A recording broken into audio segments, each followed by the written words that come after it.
വെളിപാട് പുസ്തകത്തിൽ നിന്നുള്ള വായന 21-ാം അധ്യായം 1 മുതൽ 7 വരെയുള്ള വാക്യങ്ങൾ. ഒരു പുതിയ ആകാശവും പുതിയ ഭൂമിയും ഞാൻ കണ്ടു. ആദ്യത്തെ ആകാശവും ആദ്യത്തെ ഭൂമിയും കടന്നുപോയി. കടലും അപ്രത്യക്ഷമായി. വിനൂതന നഗരമായ പുതിയ ജെറുസലേം ഭർത്താവിനായി അണിഞ്ഞൊരുങ്ങിയ മണവാട്ടിയെപ്പോലെ സ്വർഗ്ഗത്തിൽ നിന്ന് ദൈവസന്നിധിയിൽ നിന്ന് ഇറങ്ങി വരുന്നത് ഞാൻ കണ്ടു.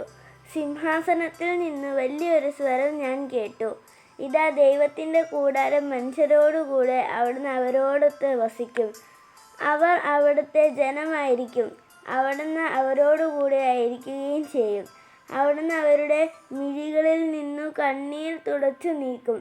ഇനി മരണം ഉണ്ടായിരിക്കുകയില്ല.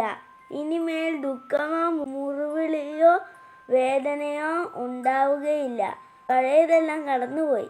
സിംഹാസനത്തിലിരിക്കുന്നവൻ പറഞ്ഞു, ഇതാ, സകലവും ഞാൻ നവീകരിക്കുന്നു. അവൻ വീണ്ടും പറഞ്ഞു, എഴുതുക, ഈ വചനങ്ങൾ വിശ്വാസയോഗ്യവും സത്യവുമാണ്. പിന്നെ അവൻ എന്നോട് പറഞ്ഞു, സംഭവിച്ചു കഴിഞ്ഞു. ഞാൻ ആൽഫയും ഓമേഗയുമാണ്, ആദിയും അന്തവും. ദാഹിക്കുന്നവനും ജീവജലത്തിൻ്റെ ഉറവയിൽ നിന്ന് സൗജന്യമായി ഞാൻ കൊടുക്കും. വിജയം വരിക്കുന്നവൻ ഇവയെല്ലാം അവകാശമായി ലഭിക്കും. ഞാൻ അവന് ദൈവവും അവർ എനിക്ക് മകനുമായിരിക്കും. നമ്മുടെ കർത്താവായ മിശിഹായ്ക്ക് സ്തുതി. വിശുദ്ധ മത്തായി എഴുതിയ സുവിശേഷം 1-ാം അധ്യായം 18 മുതൽ 24 വരെയുള്ള വാക്യങ്ങൾ. യേശു ക്രിസ്തുവിൻ്റെ ജനനം ഇപ്രകാരമായിരുന്നു.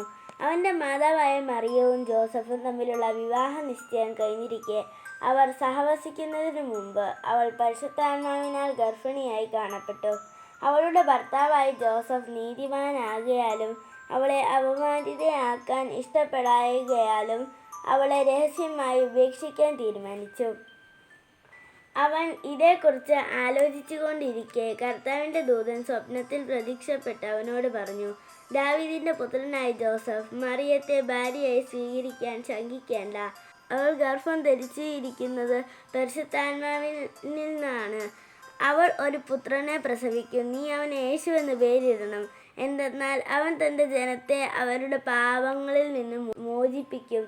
കന്യക ഗർഭം ധരിച്ചൊരു പുത്രനെ പ്രസവിക്കും. ദൈവം നമ്മോടുകൂടെ എന്നർത്ഥമുള്ള എമ്മാനുവേൽ എന്ന് അവൻ വിളിക്കപ്പെടും എന്ന് കർത്താവ് പ്രവാചകൻ മുഖേന അരുളി ചെയ്തതു പൂർത്തിയാക്കാൻ വേണ്ടിയാണ് ഇതെല്ലാം സംഭവിച്ചത്. ജോസഫ് നിർദ്ദയിൽ നിന്ന് ഉണർന്ന് കർത്താവിൻ്റെ ദൂതൻ കൽപ്പിച്ചതുപോലെ പ്രവർത്തിച്ചു. അവൻ തൻ്റെ ഭാര്യയെ സ്വീകരിച്ചു. നമ്മുടെ കർത്താവായ മിശിഹായ്ക്ക് സ്തുതി.